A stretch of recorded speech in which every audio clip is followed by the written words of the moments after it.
Welcome back to the Timur Podcast, a show where you and I investigate the life, conquest, character, and legacy of Amir Timur. As you know, the story of Amir Timur is endlessly fascinating, and there are so many elements to it, so many parts that I have been waiting to get to for years.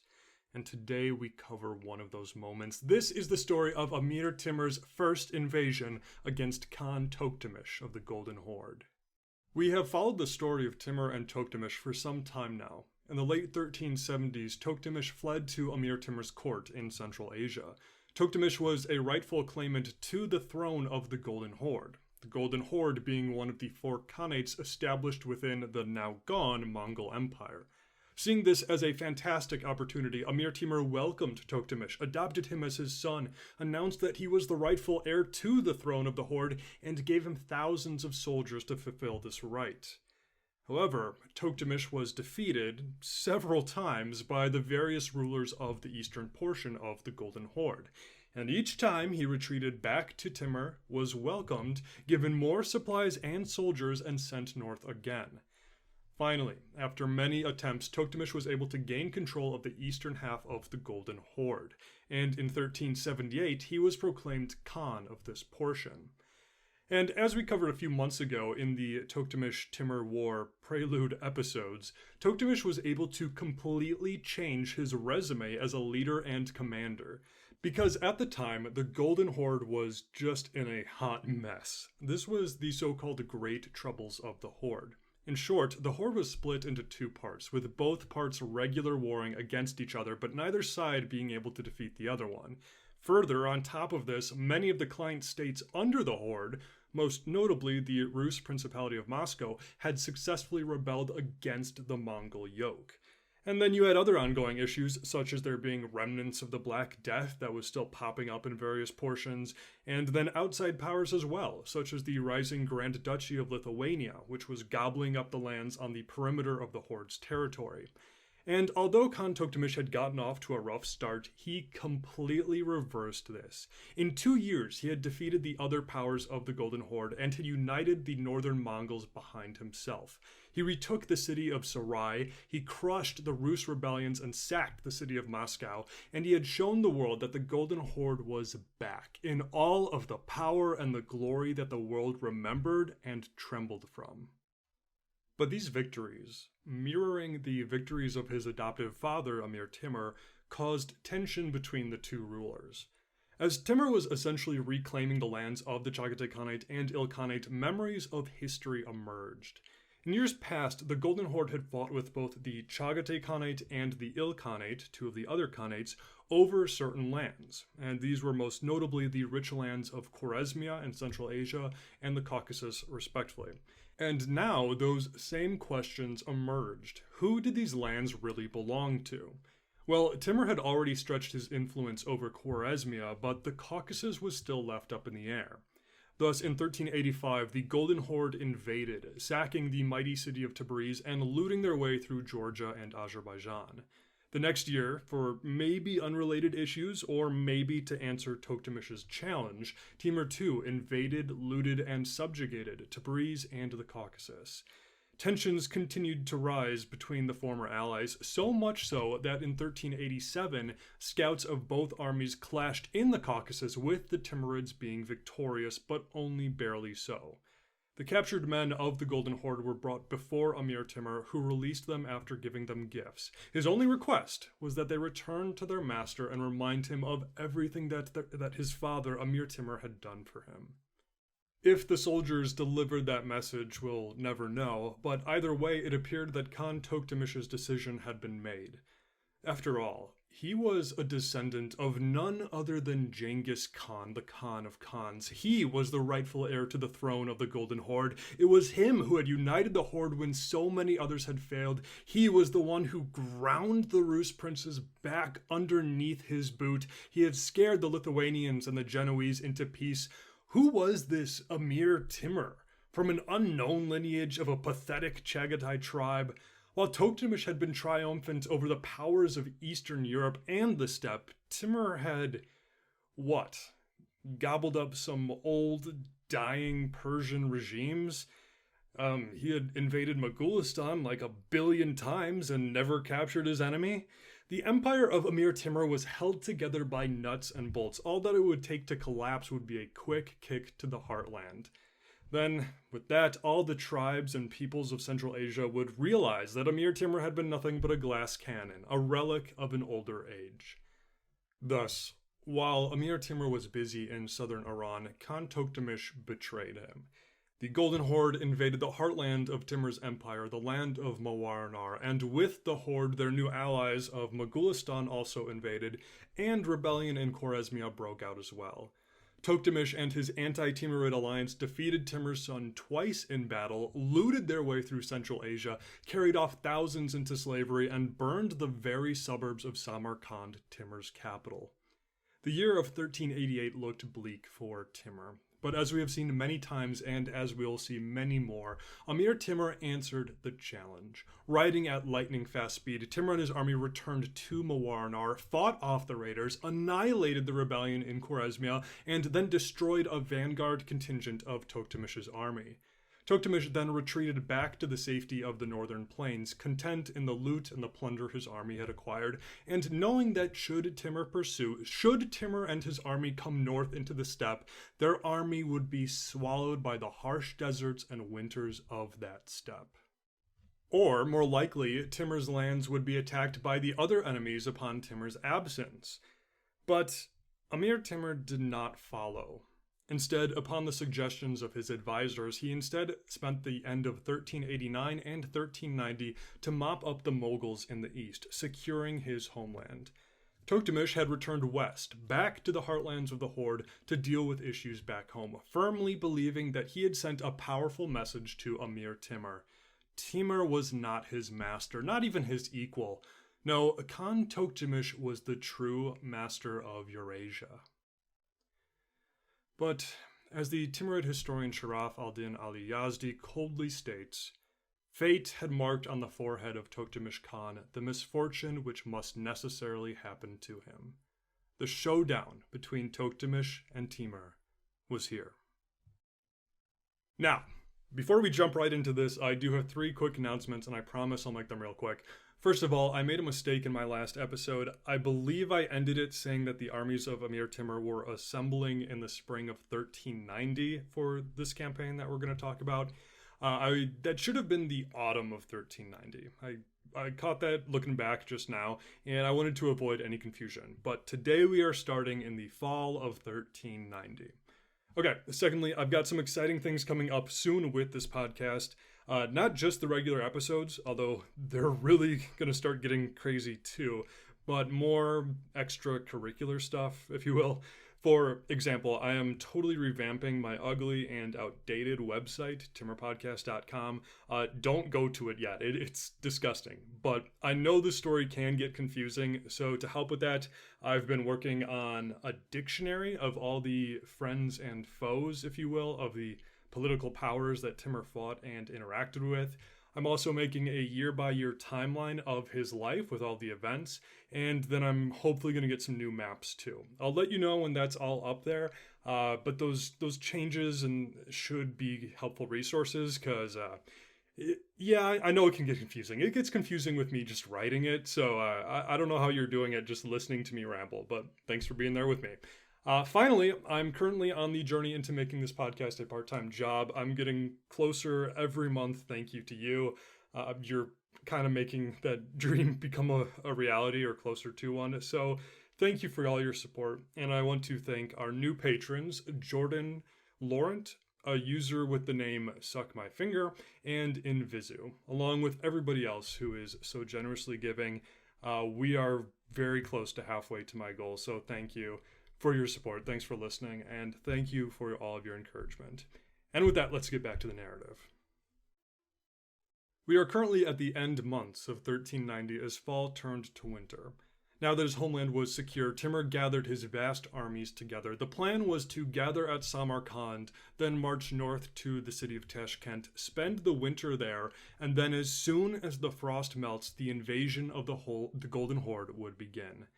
Yazdi sets the stage with this, and he, or the translator, uses the word Kipchak here, but that just essentially means the Golden Horde. But anyway, he says this. During the autumn of 1390, Timur took up the resolution to make war in person in Kipchak. For this purpose, he regulated his troops, turned all of his foot soldiers into cavalry, equipped them with arms, and provided them with money and everything necessary. He departed Samarkand at the head of this army.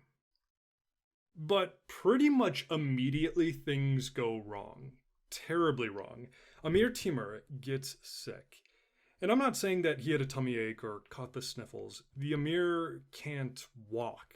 He stops responding as a never-ending fever takes over. The doctors and religious men are called out, and nothing they do helps. The army had halted, as was expected, to winter through the ice in the city of Tashkent, but now everybody was frozen in fear. A week goes by, and then another week, and then another week, and then another and another. No word of improvement. Is this the end? Despair and fear are growing with every day that passes. Because what on earth happens if the Amir dies right here, right now? All of his armies, all of his generals and emirs, each with their own allotment of soldiers and servants, are all here right now. If he dies, then utter anarchy, civil war, and destruction will just erupt. Everything will be thrown into question. And not only that, but so many people loved the Amir. He was their father, or the man who had allowed them to arise from nothing, or the man who had led them through countless victories. Yazdi describes the scene. And he uses, as Yazdi does, some pretty flamboyant language here, but the message he shares is still sound. Fear was everywhere. He says this. The emirs and great lords were in the utmost consternation. This prince was, in a manner, the soul of the world, and the fear of losing him made everybody tremble. As the doctors failed to get any positive results, the subjects of Amir Timur resorted to all they had left: prayer. The armies, the family of Timur, the citizens of Tashkent, everybody praying for days. But Amir Timur dies. No, sorry, I'm totally kidding. He doesn't die. Can you imagine if he did die from sickness on the eve of a huge invasion? That'd be crazy. No, thankfully for everybody here, Amir Timur recovers, but it takes him 40 days of being deathly sick. And with his recovery, the entire city, the entire army breaks out into celebrations and feasting. Timur then goes on with the business at hand. He puts his empire in order. His sons, Umar Shaikh Mirza and Miran Shah, along with most of his trusted and powerful emirs, would invade the Golden Horde with him. Meanwhile, he would leave his youngest son, the Prince Shahrukh, and his grandson, Pir Muhammad, to govern the empire in his absence. Then, the last soldiers arrived, and Timur and his war council inspected the army, and it was a sight to behold. All the contingents of his empire were here. The many tribes of Mawarnar, soldiers from Khorasan and Persia, allied Sarbadar warriors, tribes from the mountains of Afghanistan, allies from Mogulistan, and so many others, all here. Our sources estimate that it was an army of 300,000 men. That is absolutely not the case, but it was almost certainly the largest gathering of soldiers that Amir Timur has had yet. And actually, I didn't put this in the script, but I was reading some more sources since I wrote this, and people estimate between 100 and 200,000, probably closer to the smaller portion there, but maybe barely over 100,000, something like that. Either way, a lot of guys. After all, he needed a lot of guys because he was about to attack his most powerful foe yet. Because up until now, and I'm going to use some very subjective language here, but up until now, Amir Timur has had many victories, yes. And all of these victories are impressive, sure, but they've mostly been against regional powers. Powerful regional powers, definitely, but kingdoms and tribes that hadn't really broken into the world scene yet. Now, that's very subjective, I know, but what's not subjective is that the Golden Horde is a world power, a power that stretches from Eastern Europe across the Eurasian plain to almost the borders of China, from the Black Sea and Caspian Seas to the Arctic Circle. It had one, if not the most powerful army in the world at this point, able to draw from its tens of thousands of veteran Mongol warriors, along with all of the allied and subjugated populations it ruled over. This would not be easy. Defeating the armies of the Golden Horde was skeptical at best. But here's the thing. Defeating the enemy isn't even the biggest challenge for Amir Timur, because before fighting them, before actually hoping to defeat them in battle, he has to get to them. And getting to them, well, it was almost certainly suicide. The Eurasian Steppe, or Great Steppe, or simply the Steppes, is a collection of grasslands, shrublands, savannas, plains, and deserts. They roughly stretch from Eastern Europe, Hungary, Slovakia, Bulgaria, etc., all the way across Ukraine, Russia, Central Asia, and then into Eastern Asia and Mongolia, Manchuria, about as far as North Korea. Because this is such a vast area of land, it's usually broken down into 20 or so smaller deserts or steppes, but they're all a part of this Eurasian steppe system. And then, in modern-day Russia, north of this Great Steppe is what we usually refer to as Siberia, although this category too can be broken down into smaller geographical portions. Now, both the steppe and Siberia have long been inhabited by humans. To just give you some examples on how long humans have been here, the horse was almost certainly first domesticated by steppe nomads sometime around 3000 BC. And then in Siberia, it is often speculated that the ancestors of most Native Americans crossed from Siberia to modern-day Alaska 15,000, 20,000, 30,000 years ago. There's a lot of differing opinions on when. So obviously, humans have lived here and thrived here for thousands and thousands of years. And of course, it was on and through these same steppes that the Mongol hordes had swept across Asia and Europe so quickly, creating the vast Mongol Empire. Traveling through these lands, or living in them, or even moving an army across them, it can be done, absolutely. But here's the thing. If you are unprepared to travel through the steppe and through Siberia, that's when your little endeavor likely becomes a death sentence. In fact, even if you are prepared, things can still turn overnight against you. And we've probably all heard this before, right? Stories about armies being defeated by the so-called Russian winter or the General Frost. And it's even become somewhat of a historical joke. If you've seen the movie The Princess Bride, then maybe you'll remember not to fall victim to one of the most classic blunders. The most famous is never get involved in a land war in Asia. And it's fun. The jokes can be funny for sure. I love a good historical joke. But it's important that we remember the truth behind the jokes. The steppe and, by extension, Siberia can become a mass grave in mere days. This can happen in several ways. First of all, there is plenty of food on the steppe. There are literally millions of deer, antelope, and a whole host of other living creatures that live here. But if you can't hunt them, or they've all been hunted, then that's bad. And then what are you left with? There are some regions where you can travel hundreds of miles without seeing a single tree. It's only grass and shrubs. And if you're hoping to come upon farmlands or towns, you're just out of luck. Most of the people who live here 600 years ago are nomads. And if you've got an army, they're probably traveling away from you as quickly as they can. So if you're not prepared, if your supply lines get cut off, food is going to become a real problem. And it's for this reason that in Kazakhstan today, part of the Great Steppe goes by a different name, literally the Unlucky Plain, or the Hunger Steppe. When the great 14th century Muslim traveler Ibn Battuta was traveling through Asia, he contemplated traveling across the northern steppe and into Siberia. Ultimately, though, he decided not to. This is what he wrote about the vast northern expanses, or as he refers to them, the land of darkness. I had intended to enter the Land of Darkness, which is reached from Bulgar after a journey of 40 days, but I renounced this project in view of the immense effort and expanse. No one can go into this desert except merchants with great resources, each of whom will have 100 wagons loaded with his food, drink, and firewood, for there are no trees in it, nor stones, nor inhabitants. So, if Ibn Battuta, a rich explorer with a small company, ultimately decides not to travel here because of the issue of supplies, imagine doing so with an army of tens of thousands or over 100,000.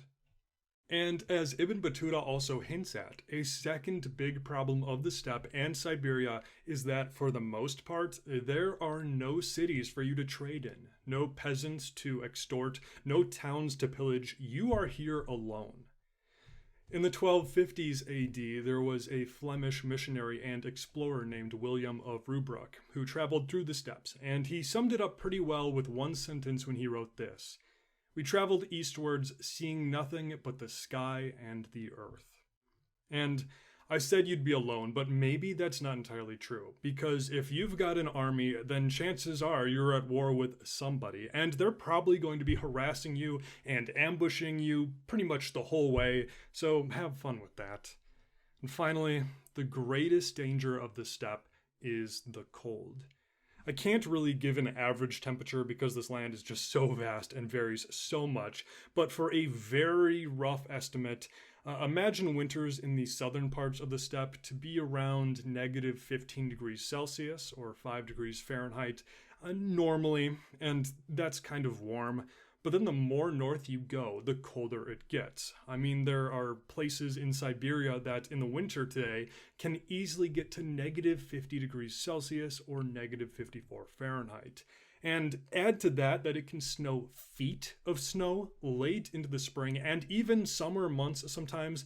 There are few trees to break the wind chill, and you're also going to be struggling for firewood. I think you get the picture. It can get really bad. More often than not, if you invade the steppe, you will not be victorious. There are many times in history in which armies met their demise on the Great Steppe. So, as we follow Amir Timur on this probably suicidal campaign, we are also going to hear from a few other participants of other Eurasian campaigns through history. And I'm hoping this will give us a little more of a broader understanding of how Amir Timur is going to handle all the issues that the steppe will plunge him into. So let's begin. In February of 1391, the largest yet assembled army of Amir Timur departed the city of Tashkent and marched north into the vast plains of the Golden Horde. Although many of Timur's soldiers were used to steppe living, this was territory and land that was unknown to most of them. Thankfully, though, Timur is not entirely clueless. Several important tribal leaders and even claimants to the Golden Horde throne had come to Timur in the past few months or years. They had pledged themselves to him in the hopes of being able to ride his success for their own gain, whatever motives they might have. There were 3 of these men in particular, well, 2 or 3 of them, who we will talk about later, but for now, just know that they were the ones helping Timur traverse the country as best they could. So that's good. And at first, everything goes well. The army is making good speed, everybody is in high spirits, they're marching with their banners raised, drums and horns, there is singing in the ranks, things are good. But then it starts to snow. And then it rains.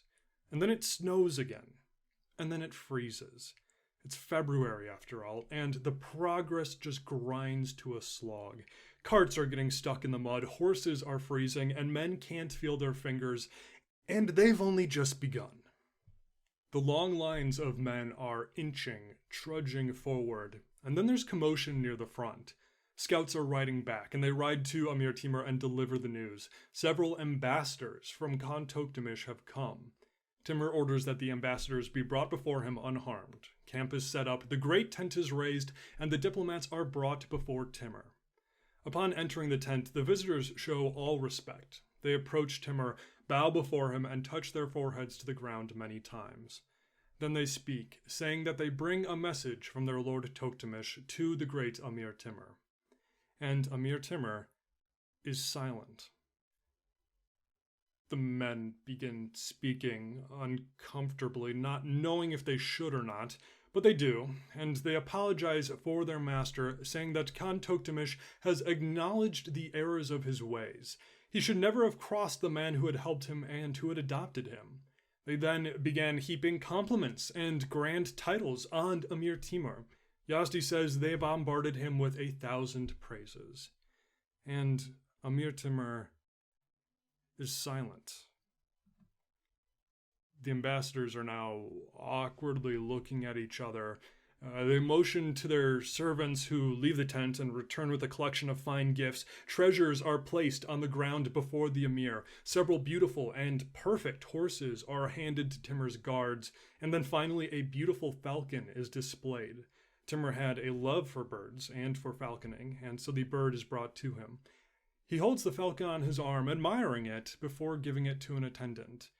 But Amir Timur says nothing.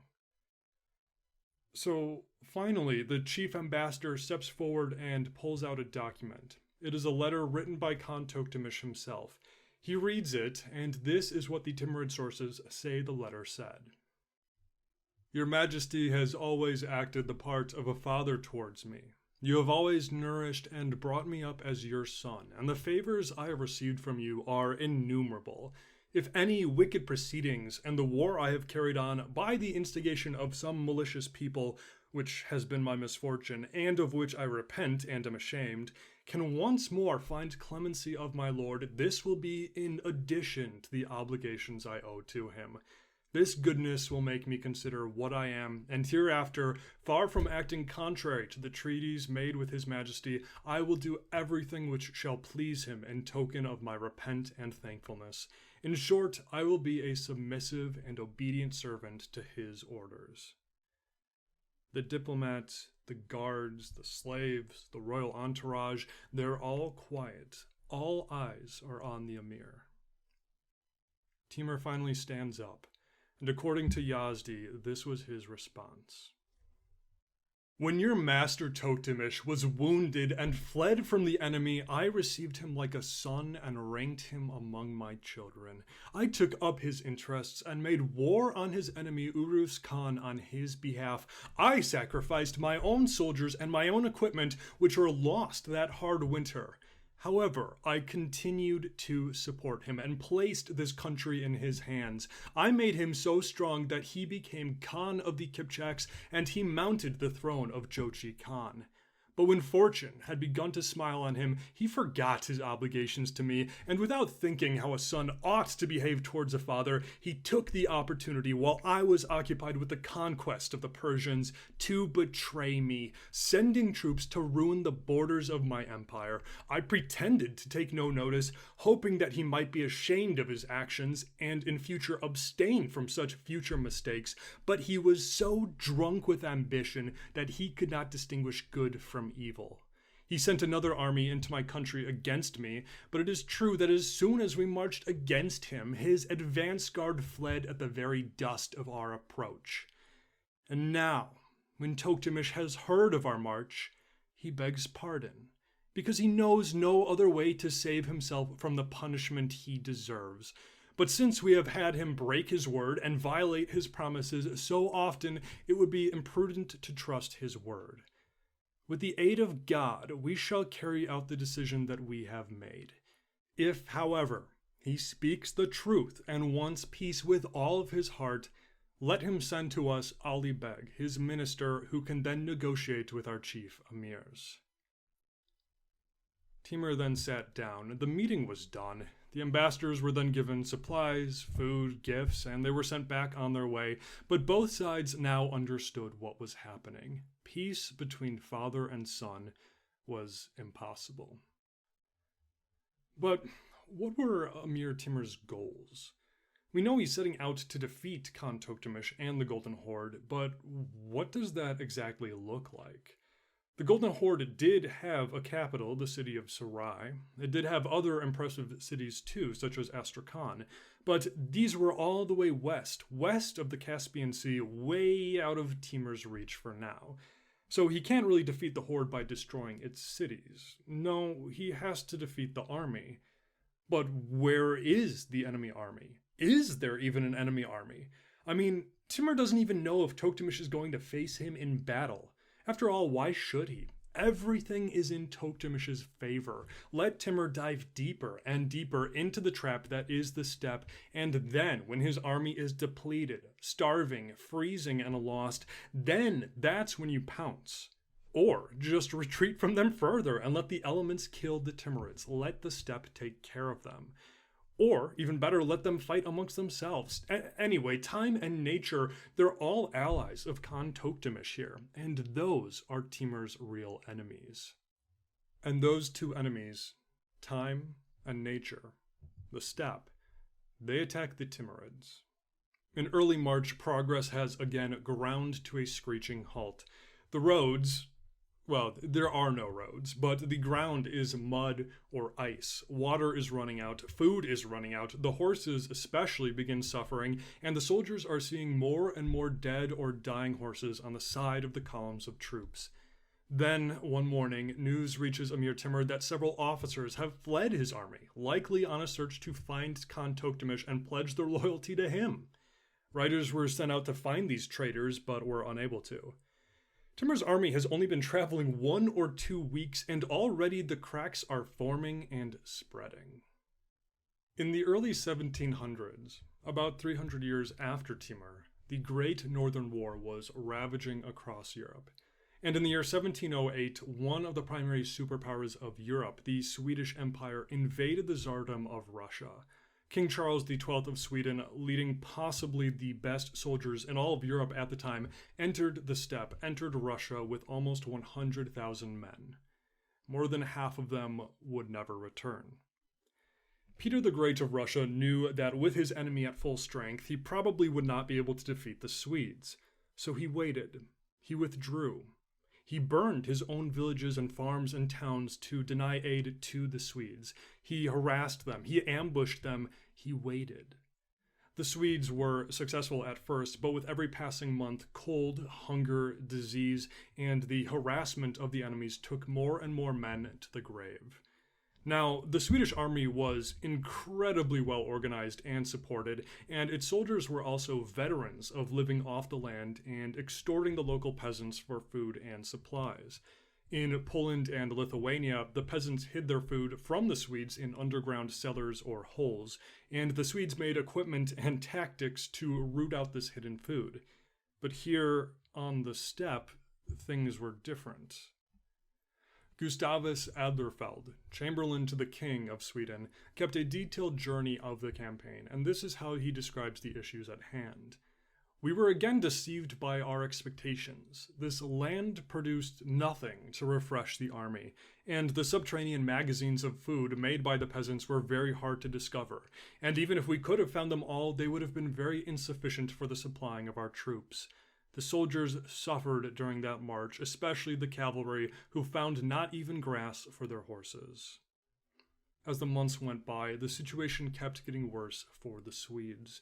The winters of 1708 and 1709 were some of the coldest winters in recent Russian history. Men froze where they stood, and this frozen hellscape lasted almost until summer. Adlerfeld continues. In the beginning of May, such an overwhelming quantity of snow fell in our quarters, and the cold was so piercing that we were forced to keep to our tents and houses. But then, all of a sudden, towards the middle of May, so sudden a change happened that we might be said to have been transported to a different climate entirely. This new warm weather caused many violent diseases to both our men and horses. So many died, especially the horses. And then a great number of dogs ran mad, and such men as had the misfortune to be bit by them died a few days later in the most terrible of torments. So, even after the prolonged freezing winter, all the way until May, the steppe will still try to kill you. Disease, and what sounded like rabies there, will ransack your men. More than half of the Swedish army never returned home. Having taken his time and let the elements destroy much of his enemies, Peter the Great of Russia finally attacked. What resulted was the Battle of Poltava on July 8, 1709. The Swedish army was crushed, bringing an end to their invasion and ultimately leading to the demise of the Swedish Empire. A few days before the Battle of Poltava, Gustavus Adlerfeld wrote an entry of only one sentence, his last entry, and it forebodingly says, "The enemy made great motions, approaching still nearer and entrenching themselves." This was his last entry. He was killed by cannon fire during the battle. Thus, although the Russians delivered the finishing blow, their victory was only possible after the steppe and the winter had made their war on the Swedes. The steppe claimed the armies of Sweden as another victim to its long list of victims.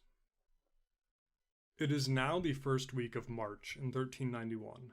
Timur and his men have been marching for several weeks, and they still haven't even entered proper Golden Horde territory. They passed the cities of Yasi and Sabran, which would be in southern Kazakhstan today. The weather was slowly warming, progress was being made, but there is a growing uneasiness in the ranks. What was going to happen? Would they ever even find the Horde? Would there be a battle? Or were they marching into a flat void where they would simply disappear? Historian and writer Justin Morosi is a wonderful author, and he describes the situation with this. Onto the hungry steppe, Timur's army now advanced like a falling shadow. Bristling with tension, the mounted archers pressed on in forced marches, still hoping to surprise and fall upon Tokhtamysh's forces. But around them, the horizon was limitless, and instead of massed ranks of Kipchaks, they stared instead at dry ground with only the meanest grazing for horses. It was a dispiriting sight. Thus, another enemy piece had been placed on the chessboard against Timur. In addition to the enemy army, which may or may not show up, in addition to dwindling food and water and supplies, in addition to freezing temperatures and endless mud, in addition to his own forces possibly abandoning him, Amir Timur also has to defeat morale, or more accurately, the lack thereof. His soldiers will fight for him only so long as they believe in him or fear him, but if morale breaks, then the battle is over before it has begun. Another week goes by. The army has traveled for 3 weeks, not a sign of the enemy, and Timur's army starts to run out of supplies. And with how much food and water tens of thousands, if not hundreds of thousands of men and horses go through, they run out of supplies fast. Water especially is hard to come by. Horses start dying of thirst. The ones that live look like wretched creatures. The soldiers have to ration the water. Thankfully, the situation doesn't last too long. On March 19th, the vast army reaches the banks of the S3Ep River in central Kazakhstan. The men rejoice, the horses drink as much as they can carry, supplies are refilled, the river is crossed, and they move on. Yes, the problem had been fixed, but it was only a matter of time, a short time until this issue would mount its ugly head again. So, to best fight against it, Timur sends scouts out in all directions every day. Now, Timur always had scouts moving about looking for the enemy, but now they were also equally tasked with searching for rivers, streams, ponds, lakes, anywhere with enough water that could sustain the army. And in addition, he also had his corps of military engineers build wells every day, or 2 days ahead of the army, so that they would have at least some kind of regular water intake to rely on. It was not a perfect system, but given the terrain, it's a good choice moving forward. So with water, they're stable for now. With food, they have some, but it is very quickly depleting. Weather, it's not great, but every day is a bit warmer. Morale's okay for the time being, but with every minute, it is slowly dwindling. What about the enemy? Where is the Golden Horde? Because now Timur and his army are firmly in the territory that was controlled by the Golden Horde. So where are they? But every day, the scouts find nothing. No enemy scouts, no signs of life, no army, nothing. A week goes by. The army continues to march west and north. Another week goes by. The supplies continue to dwindle. Another week goes by. The scouts return from their daily routine. No sign of the enemy. And then another week goes by. We're now at the end of April 1391. Timur's army has been marching for 2 months, and so far they've only met with hard terrain, dwindling supplies, and tough riding, and still nothing can be seen but the vast empty steppe. It's at this point when we're told a neat little, kind of peculiar story in Yazdi's history. He writes this: Timur then ascended a hill and saw with admiration those vast plains, which, for all the space they took up, resembled the ocean. He stayed there all the day and ordered the soldiers to bring stones to that place, where he built a very tall obelisk to be erected, and skillful engineers engraved on it the date of the year on which Timur came there at the head of his army, that this structure might remain as a lasting monument to all the ages. So, maybe as a way to boost the morale of his men, maybe as a way to insult his enemies, building it on their land, Timur builds this obelisk, or another translation says lighthouse, a tall monument proclaiming this invasion of his to be remembered and immortalized. And I like it because it's this nice little moment, whatever his intentions were, to see the great Amir viewing himself as a historical figure within human memory. Now, whether or not this actually happened, we'll never know. It could just be a little literary antidote or whatever to make it... Alright, I'm sorry. I am needlessly drawing this out. Anyways, we have it. We have the monument. I mean, it's not a monument anymore. It's just a huge stone, but we found it in 1935. It was found on the outskirts of Steppe, which is a tiny village sort of right in the middle of Kazakhstan. And there's limited information on who or how it was found. But one source I read said that it was a wandering shepherd who just happened upon it in the hills. And it's usually called the Steppe inscription, or Timur's stone. And it has about 11 lines carved into it, 3 in Arabic and 8 in Chagatai, which is an extinct Turkish language, but here's what the stone reads. The Arabic reads this: In the name of Allah, the gracious, the merciful, Lord of existence, sanctuary of truth, vigilant protector, almighty and all-powerful, wise, giver of life and death. And then it goes into the Chagatai. And just a quick note here, it references Tokhtamysh as the Bulgarian Khan. This does not refer to modern-day Bulgaria, but rather refers to the land of the Volga Bulgars and the surrounding lands, roughly part of what would become the territory of the Golden Horde. Secondly, it says the year is 793, which is what it was in the Islamic calendar. And finally, it refers to Timur as the Sultan of Turan. Turan is a very complicated historical and geographical definition, but it roughly equates to what we would call Central Asia today. Anyways, the Chagatai lines on the Steppe inscription say this: Summer 793, the middle spring month of the year of the sheep, Sultan of Turan, Timur Bey, went up with 300,000 troops for Islam on the Bulgarian Khan Tokhtamysh Khan. Reaching this area, he built this mound to be a memorial. God willing, the Lord will execute justice. The Lord will have mercy to the people of his country. Yes, remember us with prayer. Absolutely incredible. I mean, with any source in history, there are going to be exaggerations and fictional aspects. Every writer is writing with his or her beliefs and imperfections, and our Timurid accounts are no different. But here's a beautiful example of historical accounts backed and verified by archaeology. And we have the stone. We have the stone that Timur built and looked upon. I'm nerding out here, I know, but I think it's just so cool. I'll move on, I promise. But maybe you're just as excited as I am, and maybe you're wondering where you can see the stone. Is it in Kazakhstan, where it was found? Is it in Uzbekistan, where Timur was from? No, of course not. It's in Russia, at the Hermitage Museum in St. Petersburg. But you can still see it here, and I think that it is just so amazing that we somehow found this thing. But anyway, returning to the story. Timur and his army had left Tashkent in February. Then March had passed. Then April passed. The supplies and morale are continuing to drop, not a sign of the enemy, just never-ending empty steppe. Yazdi describes the almost surreal scene as this. And what was more strange, in whatever part of this desert they marched through, they met not a single person nor any cultivated land. May begins, and a week goes by. Another week. And by mid-May, the inevitable had finally happened.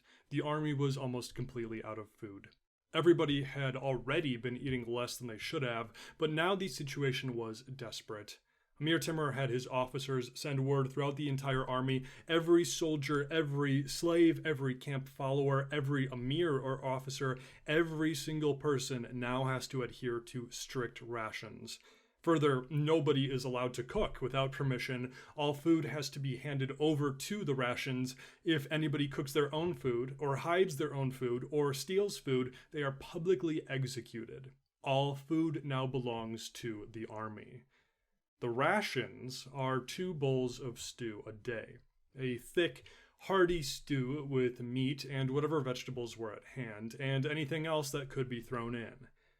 But then, after a few days, there are not enough supplies to keep these rations up. The meat stew becomes a meat broth with barely anything in it. And then the meat broth becomes a broth as the meat has run out.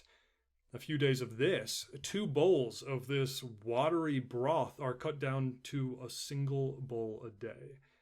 And obviously this isn't enough for anybody to survive on, never mind a soldier who is riding all day, carrying weapons and equipment. The men are now starving. This is not war against the Golden Horde, this is a war for survival. Any food that can be found is quickly gobbled up by whoever finds it, but still the weak begin to fall and are left behind. The horses too start to perish. The Zafarnama describes the desperate situation. Some soldiers lived on a bowl of broth a day. Some soldiers were deprived of rations entirely and were forced to hunt constantly in the vast desert and to live upon the eggs of birds and small rodents with what herbs and plants they found fit enough to eat, of which they could scarcely find enough fit to eat. Amir Timur and his men were now dying on the Great Steppe. With every hour that passed, another soldier collapsed and was claimed by the hunger steppe. And through all this, through 4 months of travel, the Timurids hadn't even seen a sign of the enemy. In the year 1812, Napoleon led the French invasion of Russia. Napoleon's initial force included 500,000 men, 150,000 horses, and 25,000 wagons. It was the largest army assembled in Europe up until this point in history. But half a year later, only 110,000 French soldiers, barely alive, crawled out of Russia. 4 out of every 5 French soldiers was gone. Even though the French had met with early success in the campaign, the constant attacks by the Russians, the eventual decline of supplies, and ultimately the freezing winter of the steppe crushed Napoleon. A French civilian living in Moscow at the time, a man named, and I'm going to destroy the French, I'm sorry, but a man named Leconte de la Vue wrote about the starvation in the French ranks even before their retreat from Moscow began. He wrote this: "Men curtly refused others a place by the fire. People declined to give a piece of bread or to lend a water bottle. An unfortunate man without shelter would be roasting a piece of horse that he swallowed half cooked. Others had nothing to eat except a few handfuls of barley which they roasted. There were other soldiers who prolonged their existence only by munching the raw peas which they found in the horses' forage." And that is what the state of the French army was before the doomed, infamous retreat from Moscow. As the army retreated through Russia, men died by the hundreds every day from the freezing temperatures, from enemy attacks, and from starvation. Armand de Caulaincourt, a French military officer and advisor to Napoleon, recounted what he saw on the campaign. The cold was so intense that building shelters was no longer supportable. Bad luck to those who fell asleep by the campfire. Furthermore, disorganization was perceptibly gaining ground in the Guard. One constantly found men who, overcome by the cold, had been forced to drop out and had fallen to the ground, too weak or too numb to stand. One would want to help them along, but that practically meant carrying them, and they begged one to leave them alone. Once these poor wretches fell asleep, they were dead. If they resisted the craving for sleep, another passerby would help them along a little farther, thus prolonging their agony for a short while, but not saving them. For in this condition, the drowsiness created by the cold is irresistibly strong. Auguste Thirion was a senior sergeant who survived the hell of Napoleon's retreat, and he wrote about the starvation with the cold, and in one particularly grisly part, he tells how the men were forced to eat their own horses, who were also starving and dying. He wrote this: "It was too cold to kill and cut up the horses we destined for our rations. Our hands, exposed for so long to the cold air, would have refused to perform this service and would have frozen. So we were forced to cut a slice from the quarters of horses still on their feet and walking, and the wretched animals gave not the least sign of pain, proving beyond doubt the degree of numbness and insensitivity caused by the extreme cold." Hundreds of thousands of French bodies now joined the tens of thousands of Swedes. The Great Steppe, again, was victorious. By May of 1391, the situation for Amir Timur and his army was desperate. Horses were dying, men were barely staying alive on a cup of broth a day. There was still no sign of the enemy. There were more and more hushed whispers about whether this was just an utterly doomed campaign. Because let's just ignore the enemy for a minute, and the fact that after this whole journey, they're going to have to somehow win a battle against one of the best armies in the entire 14th century world. Let's just put that aside for now. There are two deadly issues facing the Timurids. Number one, Timur and his engineers and scouts had reasonably fixed the water issue, traveling from river to river, digging up wells, things like that. But as for food, there is no food. Men are living on dead horses and cups of broth.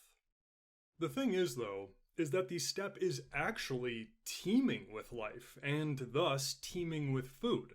For example, the Saiga antelope is one of the more famous and more funny-looking creatures of the steppe. And today, there's an estimated 2 million of these guys, give or take a million, still grazing and living wild lives across the steppe. So just imagine how many more existed 600 years ago. But life on the steppe is difficult for any creature. They're smart. They know how to survive. So if they see an army approaching, they're not going to stick around. You've got to outsmart them. And so, Timur gives word to organize a hunt, Mongol style. He's done this before, and we've talked about it once or twice, but basically what this is that the entire army mounts their horses and then spreads out into a long line, 1 or 2 or 3 men deep.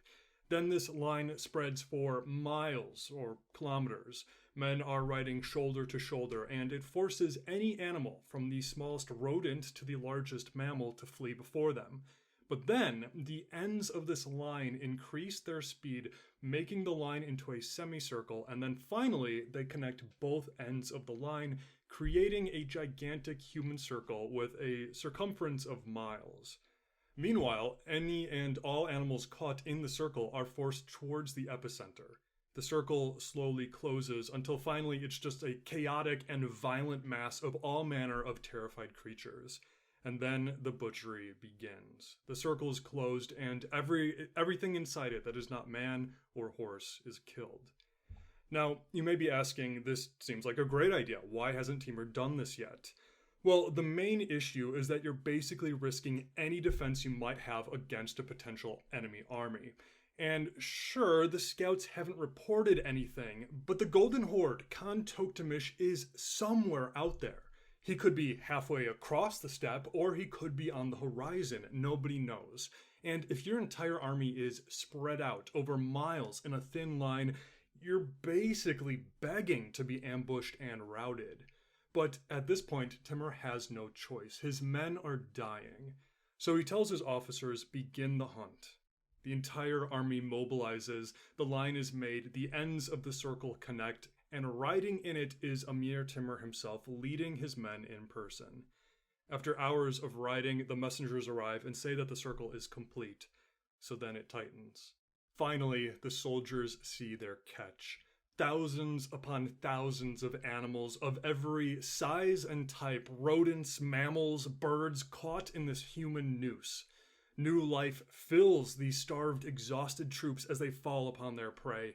The animals are all killed, skillfully skinned, prepared, and harvested for their meat. Finally, the army has sustenance. Yazdi tells us that there was so much meat that everybody ate their fill. They all prepared as much as they could to be stored and kept for the journey, and then even after that, meat was still unattended and rotting. It was simply more food than they could ever need. The men feasted, they celebrated, they prayed, the army was saved. So the problems of water and food were, for the moment, answered. But there was another issue just as important as food and water, and that is morale. The morale of the men was faltering. Sure, they had just gorged themselves. Sure, they hadn't suffered any defeats, but it's the end of May. It's been 4 months of this, and every day is the same thing. Riding from sunup to sundown, making camp, looking for the enemy, finding nobody, watching the supplies of meat dwindle with every meal, day after day after day. The men are forgetting, or maybe even have forgotten who they are. They need to be reminded that they are not starving peasants, not wandering slaves, not beasts of the field, but they are the soldiers of Amir Timur. They are the men who have conquered Persia. They are the men who have routed the enemy in Mogulistan and Afghanistan time and time again. They are the men who have won countless victories for their people, their tribes, their Amir. They are Timurids. And this is one of those moments in the narrative when we get to see just how brilliant and effective a commander and leader Amir Timur was. He knew exactly what his soldiers needed in order to feel like men again. The soldiers were ordered to stop marching and to make camp in the morning. And they weren't making an, let's take a quick bathroom stop camp. They were making a full camp setup, tents out, horses grazing, equipment unloaded. And then came the next orders from Timur. Every soldier is to put on all of his armor, his helmet, weapons, shield, everything, as if they were about to go into battle. They obviously weren't going to. The scouts went out miles in every direction every day, and every day it was the same, no sign of the enemy. So why are we doing all of this then? And why is my neighbor mowing the lawn? I'm sorry if you hear that. Anyway, Timur decided that in order for the men to remember their purpose, that they are soldiers, well, we're going to have a full war assembly. So for 2 full days, the army stopped all forward progress. They put their weapons and equipment in order, they sharpened their sabers, counted arrows, repaired shields, polished helmets, and then, when this was done, the army assembled. Now, instead of seeing open, empty steppe in all directions, the fields were covered with the organized squadrons of soldiers, all prepared as if going into battle, with their various commanders standing before them. The Timurid army was organized mostly in the way the Mongol army under Genghis Khan had been organized, but there were exceptions to the rule. There was, of course, Turkish and Persian influences.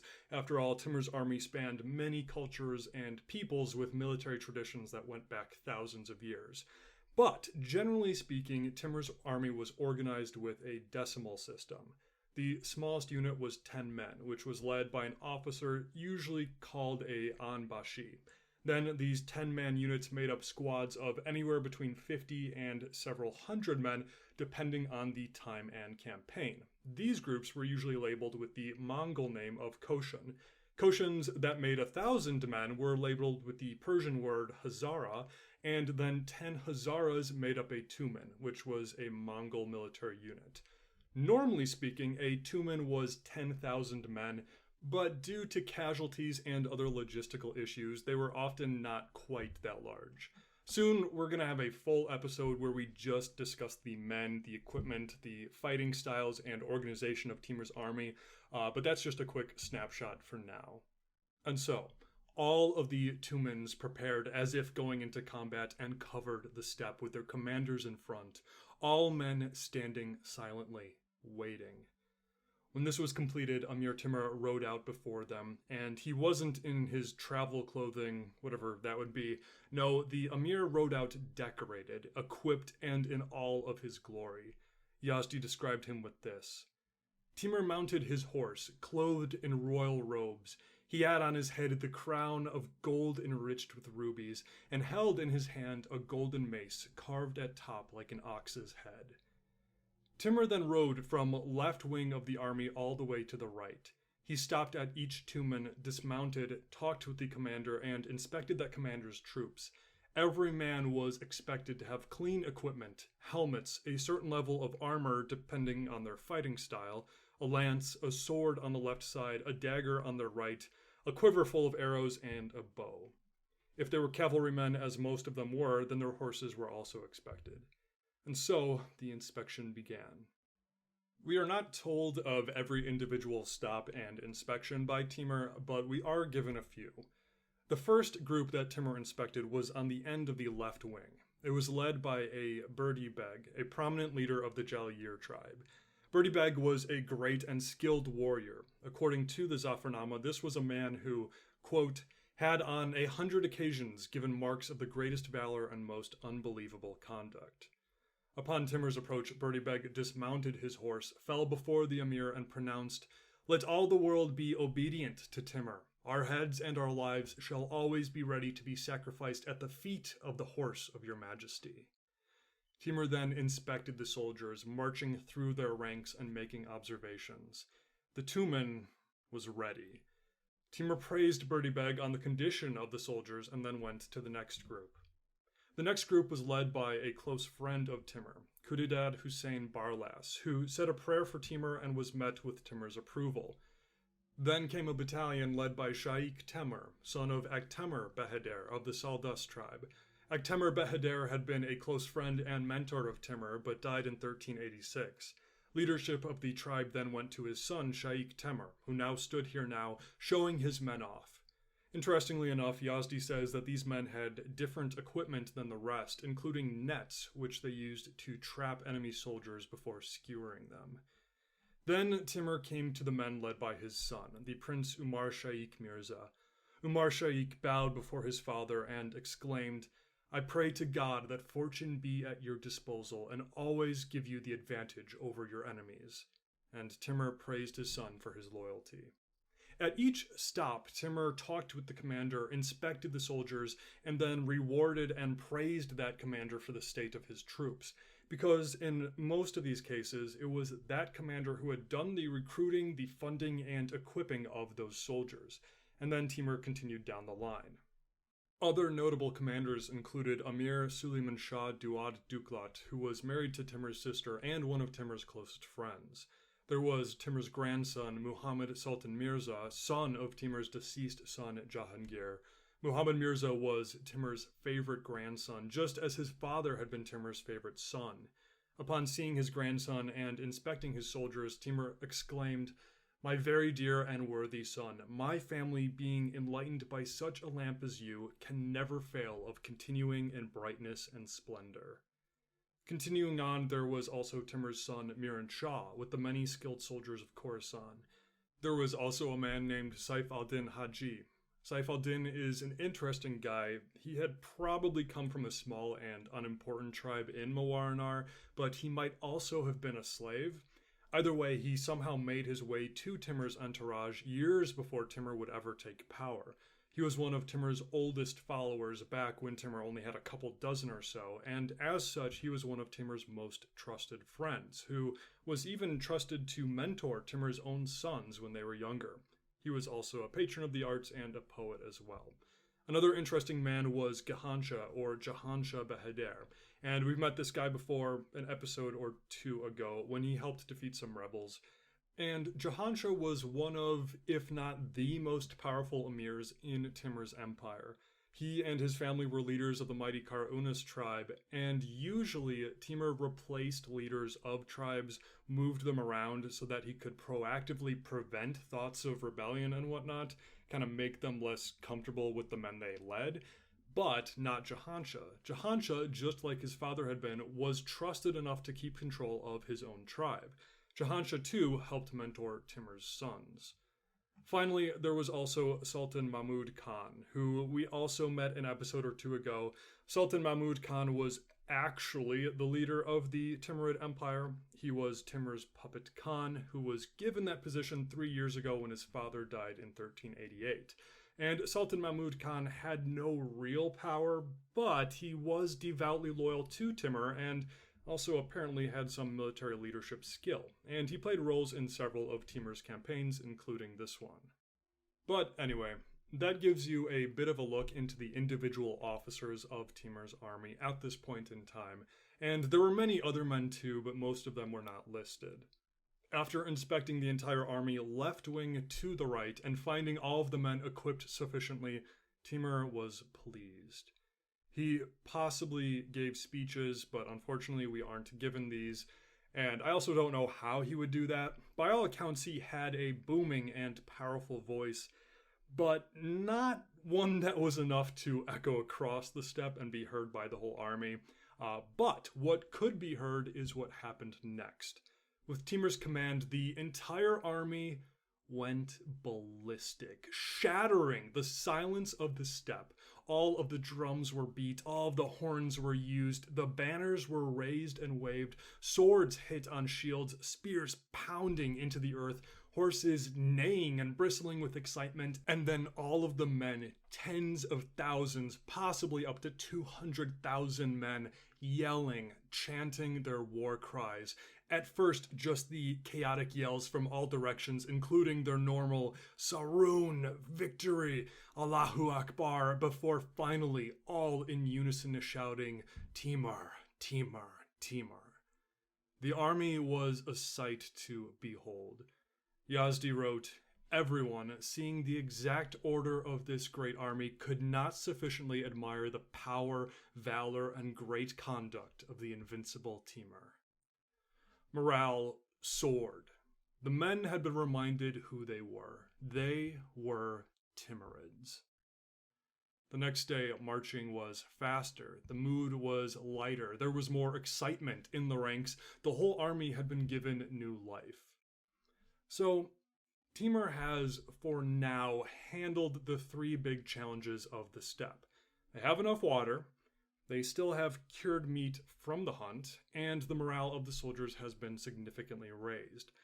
That's great and all, but they still haven't seen a sign of the enemy. They're still in the middle of nowhere, months away from home, in a desolate land, and their scouts bring the same report back every single day. No news. And beneath their newly found excitement, the men are experiencing other emotions as well. Uneasiness is there, brewing in the bottom of their stomachs. Even the old veterans, who normally have to encourage the young men, even they are starting to feel uneasy. This feeling, no doubt, made it all the way up the ranks, and there's no way Amir Timur let any doubt be shown from his face. All eyes were on him after all, but he did acknowledge the issue. If the enemy is not found, this expedition will end in disaster. Thus, he ordered that a grand scouting party be organized. This group would not just ride a morning out and then return by nightfall. No, they would scout for days and then return. His war council agreed to this, and the only question now was who would lead it. Well, being his father's son and his grandfather's grandson, Muhammad Sultan Mirza, Timur's favorite grandson, fell at the knees of Timur and requested to lead the group.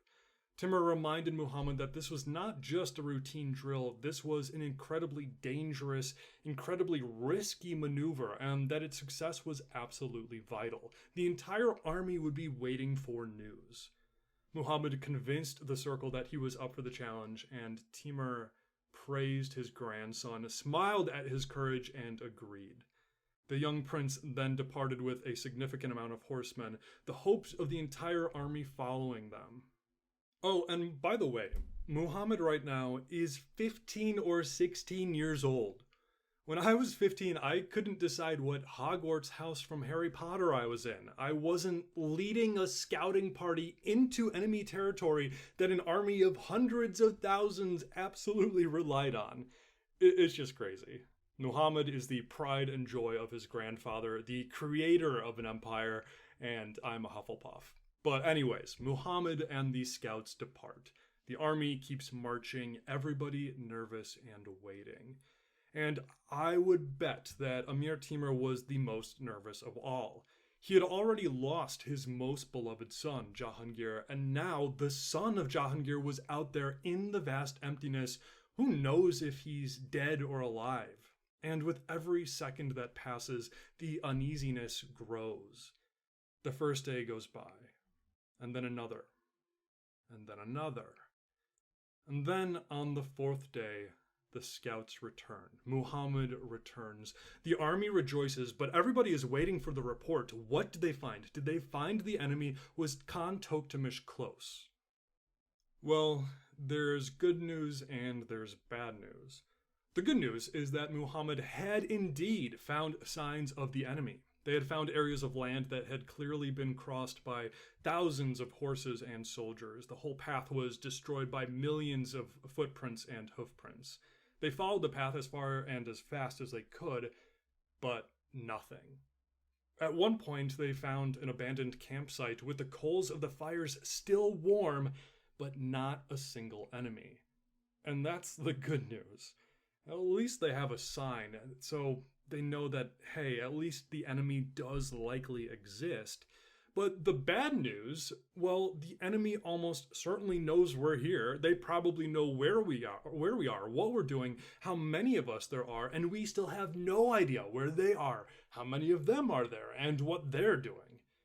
Another scouting party was sent out. This party reached the Tobol River, which is a tributary of the Irtysh River in western Siberia.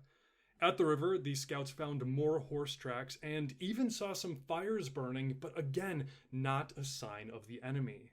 Almost as if they were fighting against ghosts. Author Harold Lamb wrote a biography of Timur, and it definitely uses some outdated language and has some historical issues, but he does have an exciting writing style, and I appreciate how he describes Timur's situation here. He writes, "He knew that unseen eyes had watched his advance and that the Khan was well informed of his movements. Time meant everything to Timur, who must force the horde to battle or bring his own army into cultivated land before the end of summer. Delay was Tokhtamysh's finest weapon, and he made full use of it." Tokhtamysh was here, somewhere out there, mirroring Timur's army, watching, waiting for the steppe to swallow Timur.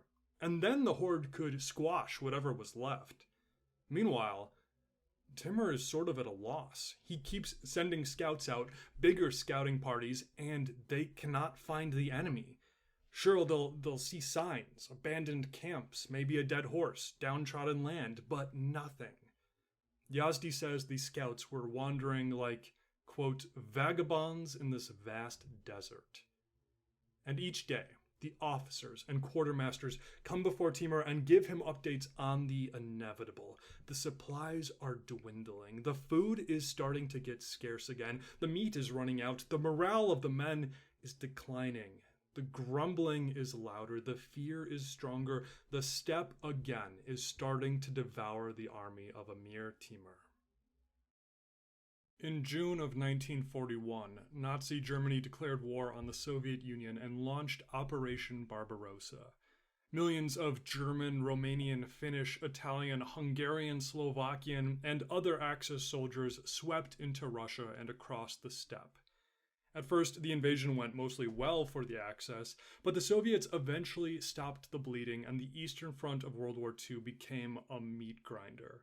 Moscow held out, Leningrad resisted, Stalingrad was not taken, and then slowly the tide turned.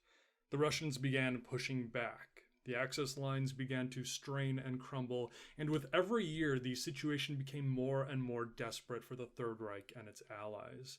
Fewer reserves, fewer supplies, less food, more hunger, collapsing morale, and then every winter the vicious bite of the Russian winter. Albrecht Schimpf, a German private on the Eastern Front, recalled this about the steppe. In Russia, there were no signposts to mark the way, no streets like in Western Europe, and to find our way, we had to set the frozen bodies of horses along the snow roads to find the way through the snowdrifts. Certainly it was a horrible sight, but it was only to find the roads because there were no other points to find. No houses, no cottages, no trees. Wasteland, always wasteland, snow and snow. And like the Swedes, like the French, starvation ransacked the Axis armies. A German soldier named Martin Meyer wrote this in his journals. "The hunger. I only remember fat or butter by name now. We get just 3 slices of bread a day, mostly moldy. We sneak around in the fields and dig potatoes that aren't ripe yet, then we keep eating green, unripe apples to try and satisfy our hunger." The Eastern Front was by far the deadliest theater of World War II. By 1945, more than 5 million Axis soldiers had been killed on the Eastern Front, and another 5 million had been captured. Even though the Soviets had suffered more, and of course, how it always is, civilians suffered the most, the Nazi invasion of Russia had been a complete and utter defeat. Millions of dead Germans now joined the hundreds of thousands of dead French and the tens of thousands of dead Swedes, all dead and buried in the vast Eurasian steppe. It is now early May of 1391. Almost 3 months have passed since the Timurids marched from their homelands. If Amir Timur does not find the enemy, if he does not find Tokhtamysh, then his army will surely disintegrate and be swallowed by the steppe. He is almost out of time. He is almost out of options.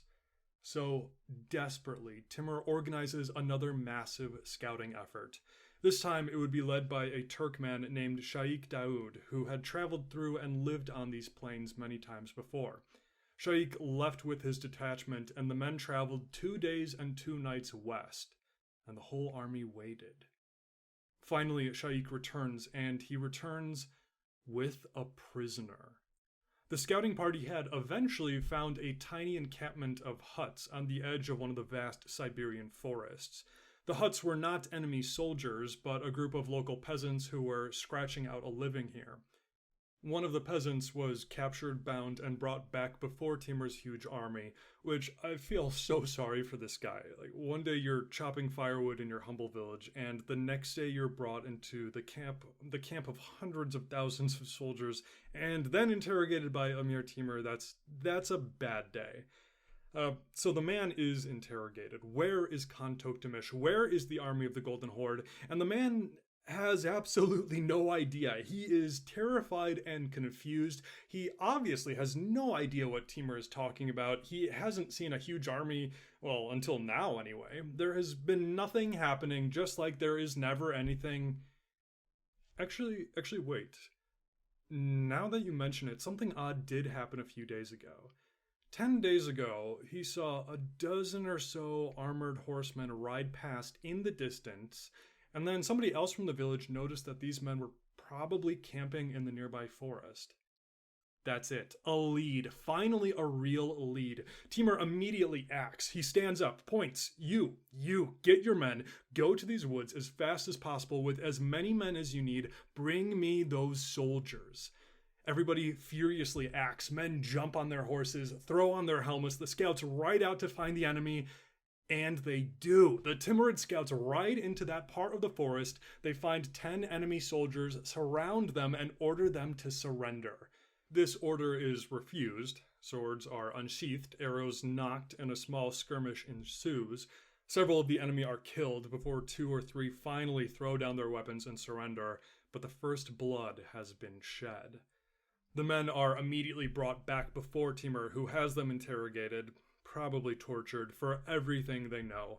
They are indeed soldiers of the Golden Horde acting as scouts for Tokhtamysh. Tokhtamysh is here with his entire army, and they are to the west. And now that lead is a direction.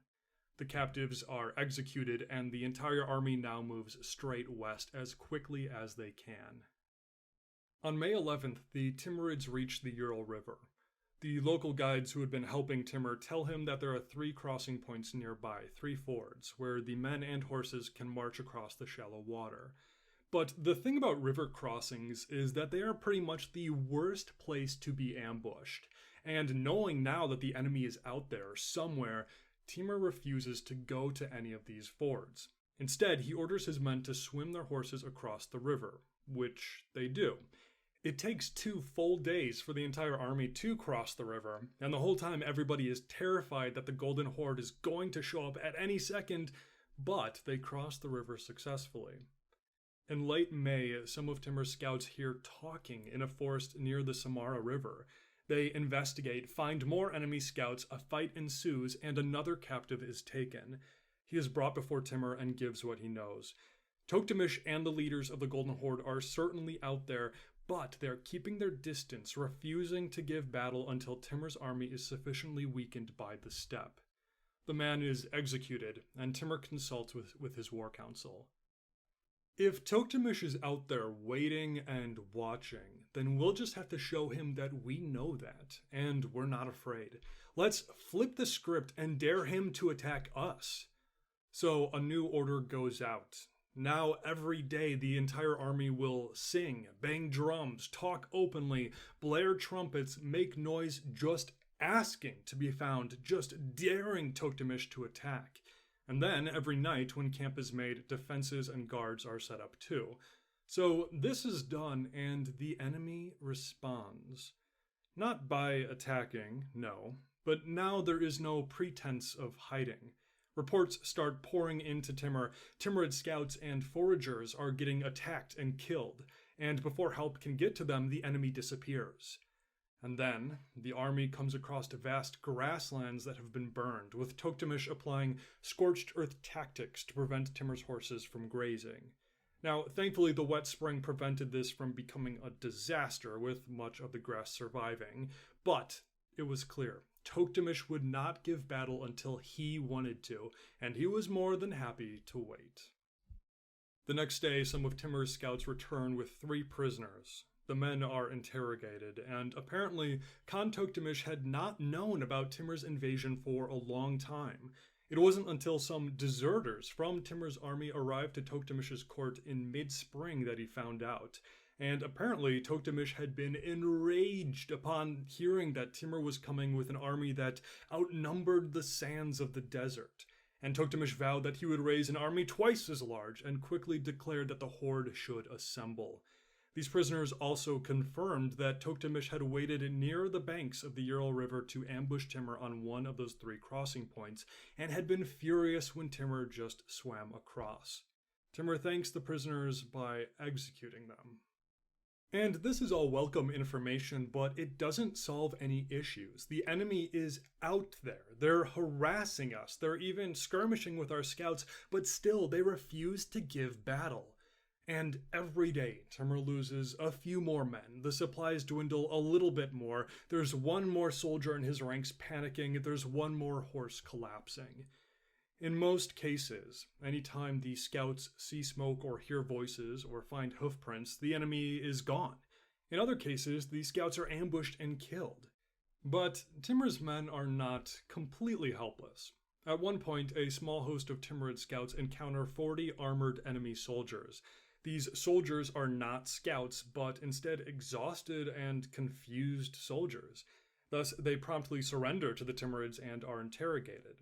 They had gotten the commands to assemble at Sarai, as all the other various soldiers of the Golden Horde had been given, but when they reached Sarai, Tokhtamysh and the army had already departed. They've been following for weeks now, trying to find their Khan, but they hadn't even found him yet. Timur had all 40 of them executed. It's the end of spring. The waters of spring have swollen the rivers, many of the grasslands have become marshes, and Timur's army is slowing down. All speed and progress now firmly drowning in the steppe mud. This isn't good. Timur has to force the enemy into battle. The only way he can do that is by catching the enemy, an enemy that does not want to be caught. and every day his army is chipped away a bit more. On one occasion, one of Timur's scouting parts is attacked. It was only a few dozen men on either side, but among the Timurids was Amir Timur, one of Timur's best soldiers. Timur's party had traveled some time far away from the main army and through many dense swamps. Upon being ambushed, Timur knew that he was outmatched and that if his party retreated, they would all easily be rounded up and cut down. So he ordered half of his group to return to Timur as fast as possible and to alert the Emir about what was happening, while he and the others took on the doomed mission of covering the retreat.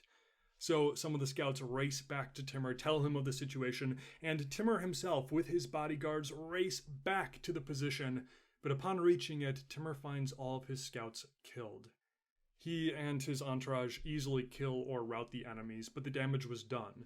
Amir Timur was dead, with several arrows in him, along with many other scouts, including an old man from Timur's own tribe, the Barlas, who was a respected man known by all for his age and wisdom. Timur was enraged. He heaped rewards and praises on all of the scouts who had lived and on all the families of the dead, and he killed whatever prisoners he had taken, but this was a clear indication of what was to come. His army, his men, his friends would be taken apart piece by piece, some by the enemy, some by the steppe, until nothing would remain, and all the while Tokhtamysh refused to give battle. And then, it only gets worse. June is here, and with it, daylight lasts well into the night sky of Siberia. The tension in the army grows considerably, and the imams of Timur's army approach him. For most Muslims, regular daily prayers are a vital part of daily routine, and traditionally you're not supposed to say your evening prayers during daylight.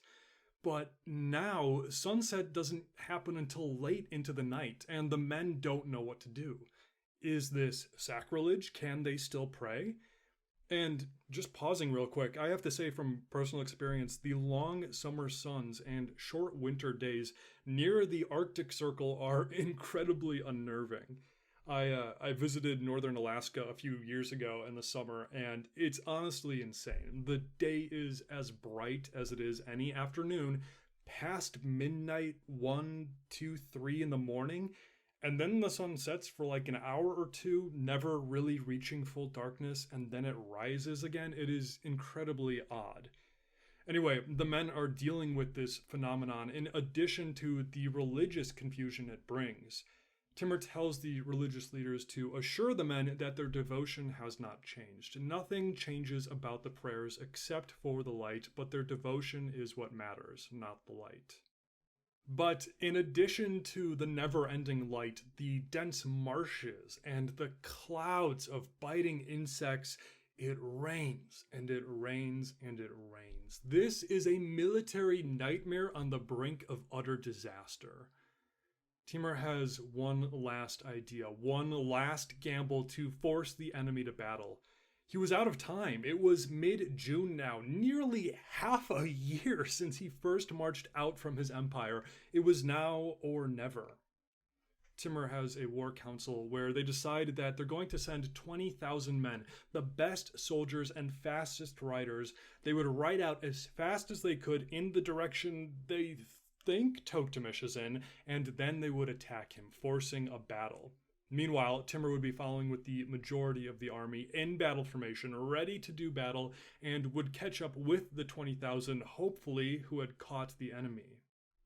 The council agreed to the gamble, and leading this vanguard of 20,000 troops, it was decided on Timur's eldest living son, Prince Umar Shaikh Mirza.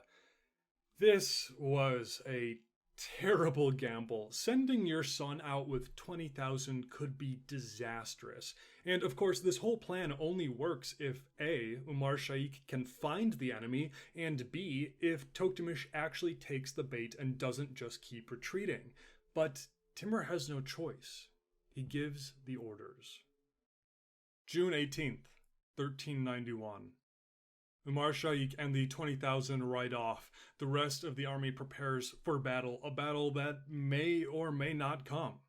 Camp is broken, the men start marching. Messengers keep passing between the vanguard and the main army. No sign of the enemy. Another hour passes. No sign. Another hour. No sign. Another hour. The scouts come riding in. Umar Shaikh is in battle. The entire army of the Golden Horde is here, just over a few hills on the banks of the Kondurcha River near the Volga River. The banners of Khan Tokhtamysh himself have been seen. This is it. And immediately, the entire army erupts into action. Helmets are thrown on, men leaping onto their horses, banners unfurled, formations reorganized, and then everybody double times it to the vanguard and the Timurid prince. Upon arrival, the fighting has stopped as both sides had broken off. It had been mostly skirmishing with the vanguards of both armies, both shooting arrows at one another, but no definitive conflict. Umar Shaikh and his men were fine, but most importantly, Khan Tokhtamysh had taken the bait. Or at the very least, he wasn't able to retreat fast enough, and having no choice, he had turned his army to face the Timurids. Finally, after 6 months, the two armies, the two enemies, Timur and Tokhtamysh, finally stood on the fields opposite one another. June 18th, 1391, the Battle of Kondurcha River. Facing Amir Timur was the might of the Golden Horde. Estimates of numbers range from 100,000 to 300,000 men, and it was probably on the lower end of that range, but our sources do all agree that the army outnumbered Timur's army by a decent amount. Tokhtamysh had arranged his army in typical Mongol standard, that is, 3 bodies, a left, a center, and a right, all arrayed in a crescent moon formation. On the flanks were mostly light cavalry, mounted horse archers, and heavy cavalry. The center was infantry as well as more horse archers, and as for the army composition, these were the best warriors of the Eurasian steppe that the Golden Horde could muster. Some of the best warriors in all the world. The hordes of horse archers were the descendants of the men who had conquered the world under Mongol banners, and unlike their brothers in China or Persia, these men did not lose the Mongol ways of their forefathers. They still lived, fought, and died on the steppe. They were the finest horsemen in existence. And with them, many Rus warriors, primarily spearmen, other infantry, and heavy cavalry, who had been forced back underneath the Mongol yoke and were now serving their master again. There were also large contingents of Caucasians, that is, people who lived in and north of the Caucasus mountain ranges. These were Georgians, Alans, Avars, Chechens, Circassians, and others. They were subjects or allies to Khan Tokhtamysh, and Tokhtamysh's personal bodyguard may even have been mostly composed of them. There were also likely Italians, Genoese mercenaries from their colonies in the Crimean Peninsula, who now served the Khan. As for Tokhtamysh himself, instead of being in the center, where one would expect the commander to be, Tokhtamysh took command of his right wing, and put his best soldiers on the right wing as well. The plan, as it often was for steppe warfare, was for the center of the Golden Horde simply to hold the line, and then, with the wings being the strongest, they would wrap around and envelop the enemy. This would create what one of my college professors called a cauldron of death, as the Golden Horde would now have totally flanked and surrounded the enemy. But Amir Timur, knowing the strength of his own army and knowing the likely strategies of the enemy, prepared for this. Instead of breaking his army into 3 parts, as was probably expected, he broke it into 7. 2 of the 7 would be on Timur's left wing, the left wing forward vanguard, led by Amir Berdi Beg, and then the left wing proper, led by Timur's son Umar Shaikh Mirza and his warriors from Andajan. The strategy was the vanguard would catch the enemy's right wing, and then when the Golden Horde inevitably tried to wrap around to try and flank, that's when Umar Shaikh and the left wing reserves could move left and catch them, preventing the deadly flank. Timur made similar preparations on his right flank, 2 groups. The vanguard being led by trusted Amir Saif al-Din, a man who was, quote, a person who was usually in the greatest dangers and on the most dangerous affairs, and behind him would be the main right-wing body, led by Timur's 3rd son, the brave and fierce Prince Miran Shah. This leaves Timur's center, which was broken into 3 parts. The first host, serving as the front vanguard, was mostly skirmishers led by Timur's puppet Khan, Sultan Mahmud Khan. Then behind him came the main component of Timur's army and where most of the infantry was. This would be the backbone of Timur's army, led by his beloved grandson Muhammad Sultan Mirza, along with a few other trusted emirs to help him. And finally, the seventh body way in the back would be led by Amir Timur himself and would be composed of Timur's best soldiers. He would be the reserve. Thus, the armies were arrayed before each other, last preparations were made, the helmets were glistening in the sun, the banners waving as these two great hosts, two of the best armies in the world at this time, faced each other like, as Yazdi says, two waves of an impetuous ocean. Amir Timur gets off of his horse, he kneels on the ground, falls on his hands and knees, prays to Allah, rises, and then prays again. Then Timur's most trusted spiritual advisor and good friend Saeed Baraka is called forth. I don't think we've talked about Saeed Baraka yet, and we will discuss him more in the future when we dive into Timur's religious views more thoroughly, but for now let's just establish that Saeed Baraka was one of the most important people in Timur's life, being his primary spiritual advisor, and interestingly enough, Timur is buried next to Saeed Baraka today. But anyway, Saeed Baraka comes forward, and what he does is told both by our pro- and anti-Timurid sources. They say that Saeed looked at the enemy, knelt to the ground, picked up dirt in his hand, rose, and threw the dirt forward towards the hordes of the Golden Horde. He then shouted in Islamic verse, "Their faces shall be blackened through the inferno of defeat." He turned to Timur and addressed the emir, "Do as you please, you will have victory today." And with that, Timur's entire army, the left wing, center, right wing, the thousands and thousands of men from all across Central Asia, all start cheering. The drums are hit, the horns are blown, the war cries chanted, "Allahu Akbar, Sarun, victory, Timur!" The flags and banners were waved back and forth, the entire army shaking the earth with their noise. The Zafarnama just says this: "There was never as much noise between heaven and earth." Khan Tokhtamysh responded by ordering his soldiers to attack, and the machine of the Golden Horde marched forward until both sides were now in range. The battle had begun. The many skirmishers of both armies fired missiles and rode in and around one another, creating a fury of men, screaming, yelling, loosing their arrows, and then the skirmishers retreated as the main lines approached.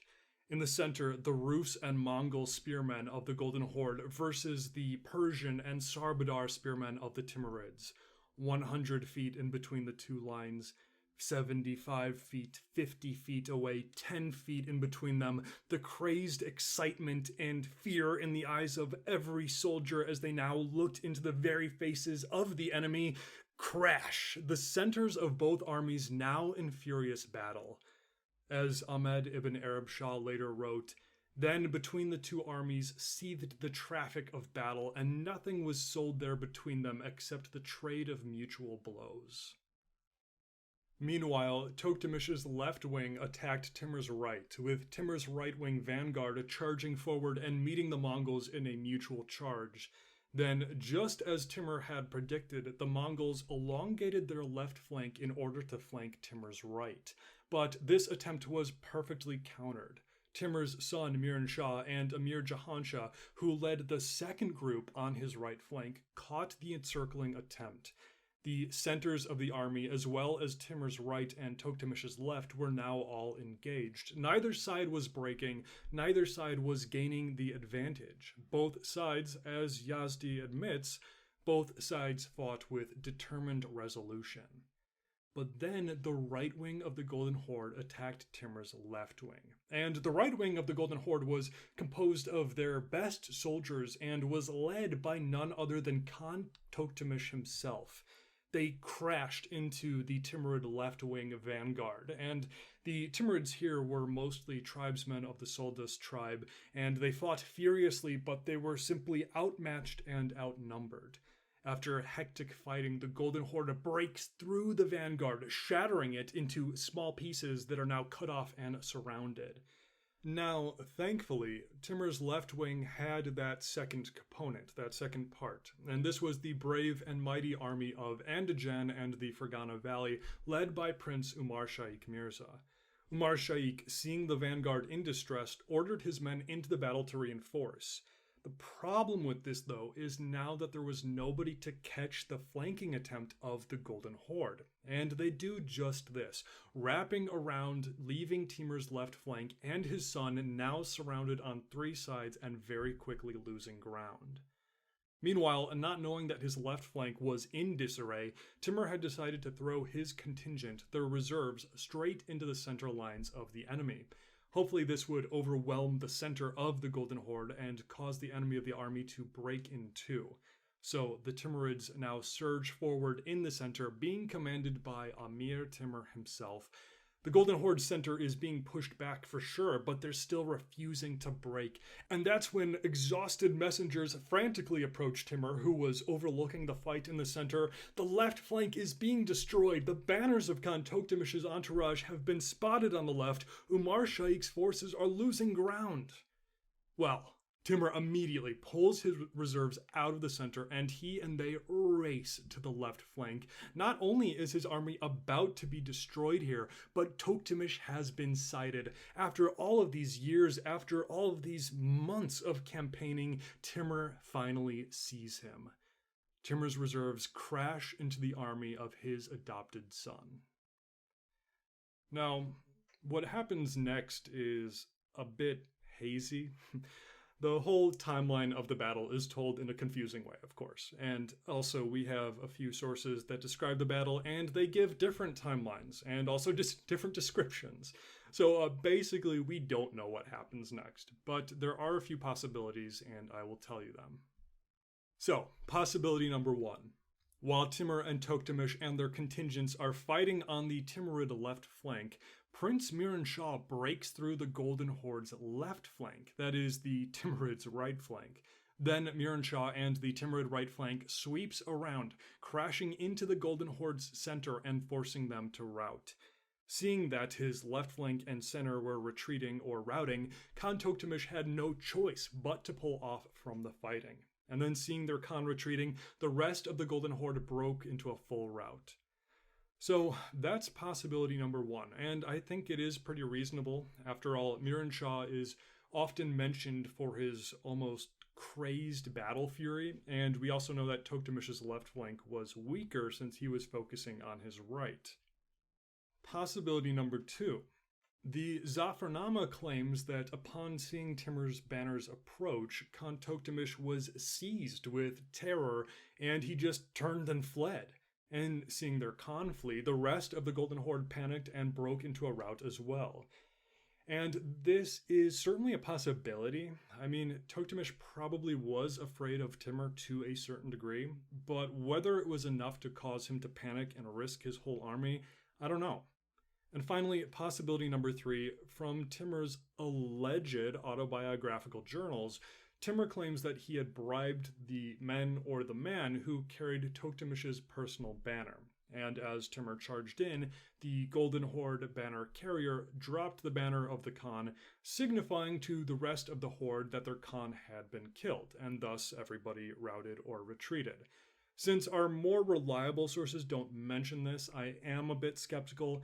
However, we also have many other battles, most of them later on in Timur's life, where he did bribe or win over certain soldiers of his enemies, so I'm not going to rule it out entirely. But regardless of just how it happened, all of our sources agree on the result. The Golden Horde's lines broke. Khan Tokhtamysh retreated, and the entire Mongol army was thrown into confusion as nobody knew what was happening and they all started routing. Amir Timur was victorious. And now, what happened next was simply another hunt for Timur's soldiers.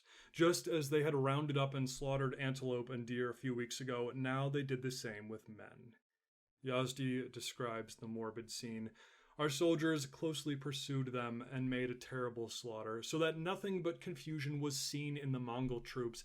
All the army of the Golden Horde was dispersed, and for the space of 40 leagues, wherever they were pursued, nothing could be seen but the rivers of blood and the vast plains covered in dead bodies. Arab Shah also agrees with this morbid result. He writes, "Then Timur's army fell upon them with sword in hand, pouring out for them the goblets of death. Tens of thousands of the enemy were killed. Some of them did reform and offer resistance. We're told that many regrouped on some of the islands in the Volga River, but they too were eventually assaulted and killed. Timur ordered 7 out of every 10 of his soldiers who weren't dead or injured to pursue the enemy. The other 3 finished the grisly duties of the battlefield. The Battle of the Kondurcha River was over. The Timurids had defeated the Golden Horde. However, they hadn't crushed the enemy. And what I mean is this: Khan Tokhtamysh escaped. Not only that, but much of his army escaped as well, crossing the Volga River and using that as their safety. In fact, possibly more than half of Tokhtamysh's army did escape. Further, the cities of the Golden Horde, namely its capital of Sarai and also Astrakhan, were not taken by Timur. The infrastructure of the Golden Horde was surely weakened, but not destroyed. The Rus cities continued their tribute. Tokhtamysh was still Khan, so this is sort of an interesting moment in Timur's story. He had defeated his enemy in battle, but not in war. This 6-month campaign had been inches away from disaster the whole time. Thus, Timur knew that he would not be able to finish off the Golden Horde now. His men were simply too exhausted, his supplies too low, the enemy had escaped and would surely be reorganizing. But, nevertheless, the message was clear. Timur was not some old war general to be taken advantage of, not somebody who would cower at the sight of the Golden Horde banners. No, he was the master of Asia, the sword of Islam, the son-in-law to Genghis Khan. He was Amir Timur.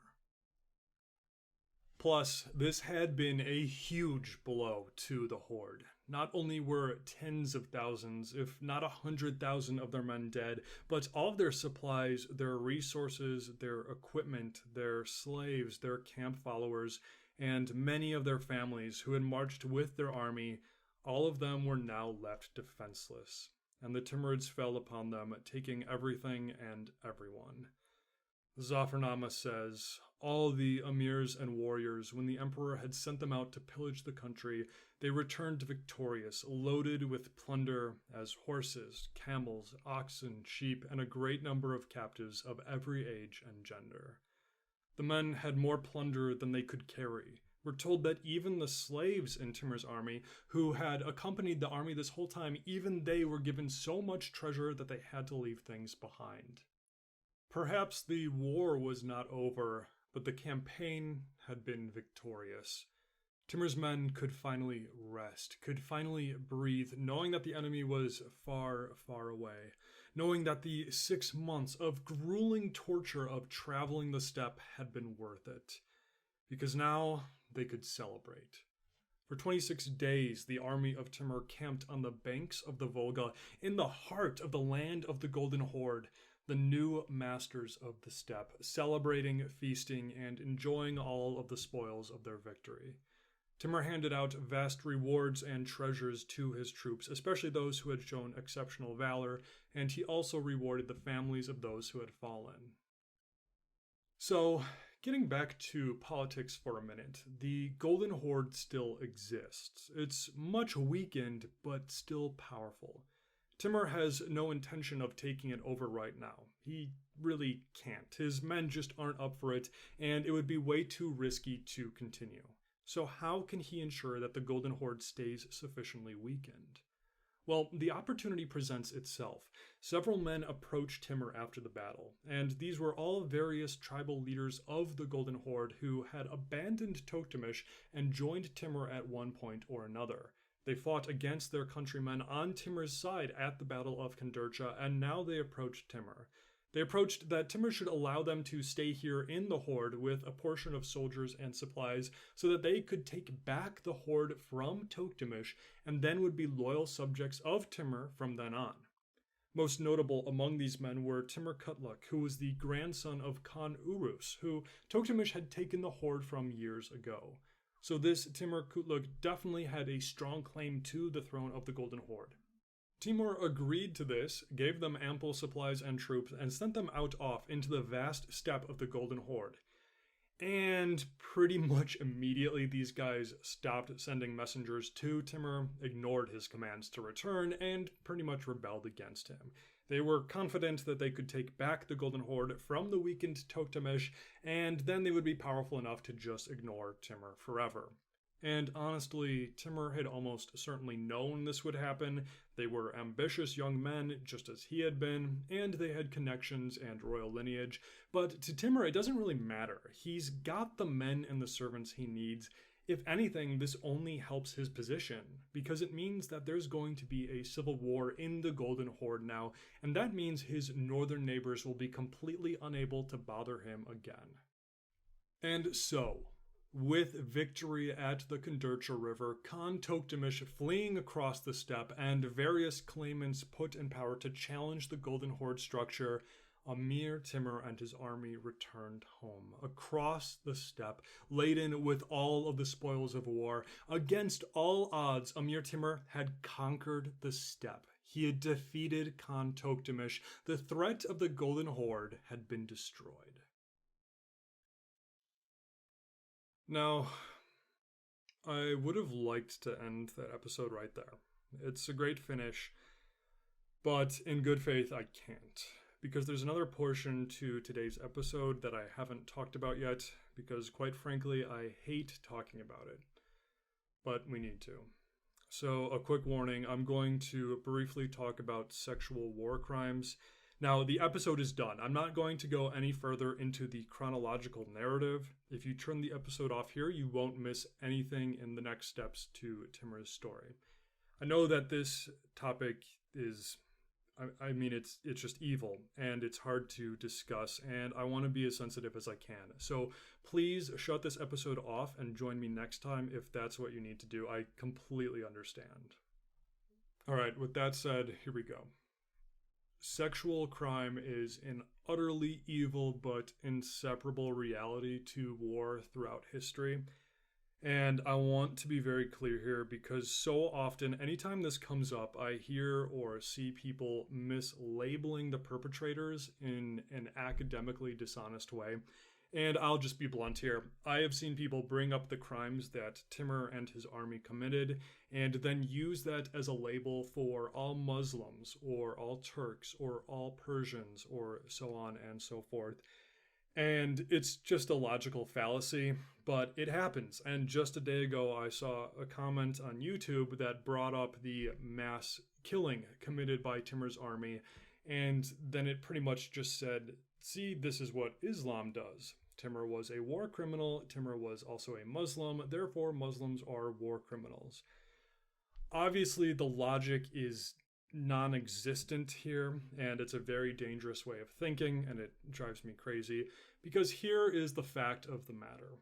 In regards to sexual crimes committed during war, every single side of every single war in history is guilty of this. Soldiers of every religion, including atheism or agnosticism, of every political belief have been guilty of this. Where armies go, rape follows. And if you think that there's any army in history that's somehow innocent of this during war, you're wrong. Now, I'm not saying every soldier is or was like this, or that most soldiers are guilty of this. Of course not. But what I am saying is that there always have been some soldiers who are guilty of this. But with that said, the other side to this is that sexual crimes, sexual slavery, and mass rape are a huge and inseparable part of Timur's story and legacy. And I think we all know that this is a horrendous part of Timur's wars and conquests. I hate talking about it, so I usually just might imply at it or maybe mention it. But here's why I'm spending more time on it today. After the Battle of the Kondurcha River, the Zafarnama, our most pro-Timur source, remember, the Zafarnama mentions these crimes several times.